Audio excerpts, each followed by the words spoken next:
Welcome to Arts and Crafts with Anush at the Poquoson Public Library. Today, in honor of Earth Day, we're going to be looking at how to use some pretty dried flowers that you may have in some different really nice projects. But even more importantly than that, I'm going to show you what I think is the best way to dry those flowers. If you're like me, you have tried to dry flowers or bouquets in big, heavy books, and those days, sometimes weeks of waiting can be agonizing.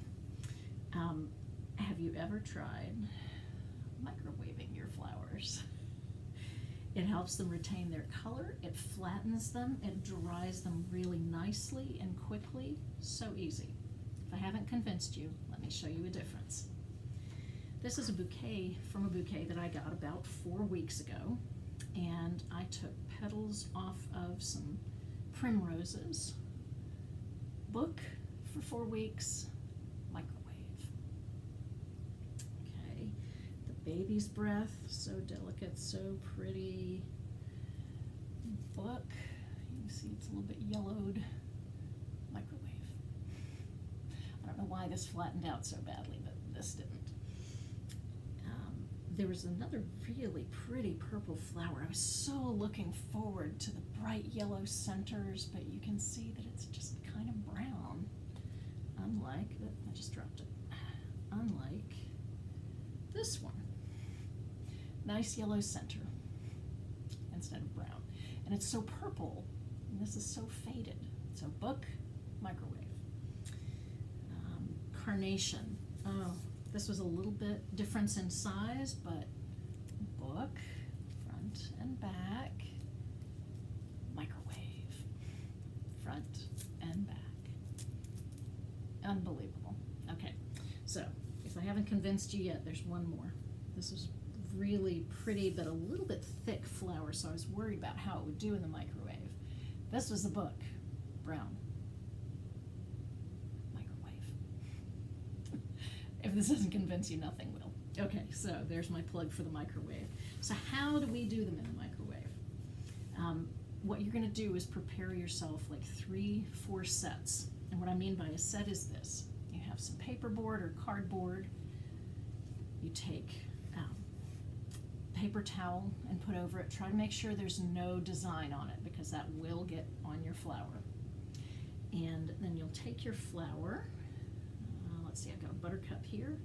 You don't really want to press it hard or flatten it, but you do kind of want to open the petals up and then lay this over it to try to keep the petals open, if that's how you want it. Okay, so you have it like that. You'll want to put another piece of paper towel on it, and then something a little bit heavy. This is a piece of tile that I have. I'm sorry it's so bright. And just place that on there. Put it in your microwave at half power for 1 minute. All right, and then you're going to be carefully take that out. It's going to be hot. Take the tile or whatever you had on it off. Set it aside so this can cool a little bit. You'll notice that the paper towel is wet. That's okay. Take the top one off. You may change it out some, but then you're going to take your second set. Same thing. I also have some flat rectangular bowls or dishes that I can put in there. Stick that in the microwave. 1 minute, half power. Take it out, do the third one. By the time you're done with the third one, this first one will be cool enough to stick in again. But now, each time, it will be 30 seconds at half power. So always half power. Only the first go round is 1 minute, and after that, you try in 30-second increments. And after probably 2 of those 30-second increments, the thinner things like azaleas and the 4 o'clock petals. I just love how pretty that pink is. Petals of roses even. You can use foliage too. Those are probably going to be done after 2 30-second cycles. Thicker things like chrysanthemums or even buttercups like the one I just did. Those will probably take more cycles. Just be careful not to burn them because they will turn brown that way. And just play with it and you'll figure out what works with your microwave power and all, but always always use half power. Don't go higher than that. All right, so how do we make the things? So let's start with a bookmark. This, I just took a piece of cardstock, and then you choose whichever flowers you want to put on it, foliage too, leaves, greens, however you want it to look. And I just found a pleasing arrangement. And then having done that, you'll take a little bit of glue, put it on some cardboard, and because these are so tiny, you're going to use a toothpick to get that glue and put it on the back. See, look, even dandelions are pretty. Put it on the back of whatever flower, just a little bit, and then lay it onto your cardstock. Let's say that's it. Lay it onto there.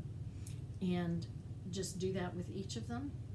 Let the glue dry a little bit before you do the next thing, and that is, you can get laminating sheets at the drugstore, at just about any craft store, and then you'll just peel the backing off, lay it on top, and then that's what you get. Might also punch a hole in the top and run some ribbon through for a really good bookmark. It's essentially the same process to make a card. You'll see this is shinier because in order to really protect it and keep it solid on here, I use 2 coats of acrylic enamel, or polyurethane is similar. Okay, so there's that. Next, decorated rocks. I've noticed a lot of people around Poquoson put out these kindness rocks, and you can certainly do that with flowers. All you do is make sure your rock is clean and dry.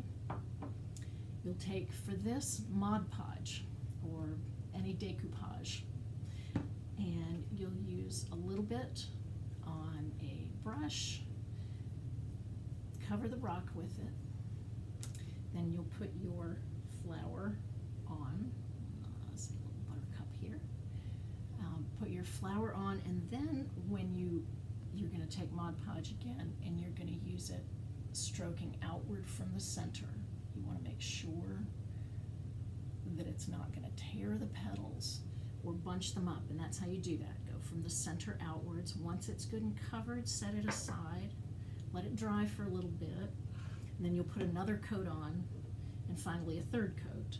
And having done that, in order to seal it, to make it weatherproof, you'll get that poly or enamel acrylic out again, and outside spray it, just a light coating. You can give it 2 coats if you like, and then you're ready to put it in your garden or the yard or hide it somewhere. This one will probably be showing up in the Poquoson Reading Garden before too long. And the last thing I wanted to show you that I really love is to make something you can hang on the wall or put on your mantle or even in your window. Now, all of these are flowers that I did in the microwave. That big lily in the middle was a little challenging because it's thick.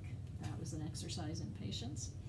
But you'll take 2 inexpensive photo frames. You can get these at any dollar store, and put those, you bring them home, open them up, take the backing off of both of them, take the glass out of one, and put the frame of that one away. So that single piece of glass, be very careful with it, make sure it's clean. You're going to arrange your flowers on it the way that you want it to look. You see I've got it clear here. You arrange the flowers the way you want it to look. Just play around with them. You can just throw them on there, or you can I tried to arrange them just a little bit symmetric. I liked putting some of the greenery at the bottom.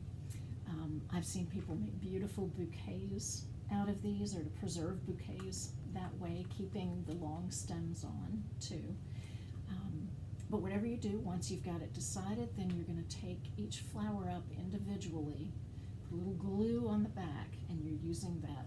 Tacky glue is probably your best bet. I wouldn't use hot glue because it can damage the flower. Just use regular craft glue. And do each one individually, just putting it at the thickest parts or just enough to hold it down. And you'll see from the back side, when I turn it around, there's just a little bit of glue on them. You can kind of see it at the big parts. So once you've got it glued on the backing, then going to lay it on top of the one that's still in the frame, the glass still in the frame. You can see that's exactly how it'll look. You'll have the frame, you'll have the one piece of glass in the front, and this piece of glass in the back that has the flowers glued. Now I want to leave this completely open and not put a backing back on it, so I've taken some mounting tape, that three-dimensional kind, and cut a strip, cut it in half, and put some at the bottom and some at the top, and I've clipped it to make sure it's really going to stick. So I've got it stuck that way for a while. And then once I'm convinced it'll stay, I'm going to hang this in my window. And the flowers may fade quicker that way, but I think it'll be really beautiful. And there you have several different ways to use dried flowers, and I hope I convinced you to try using the microwave to dry them.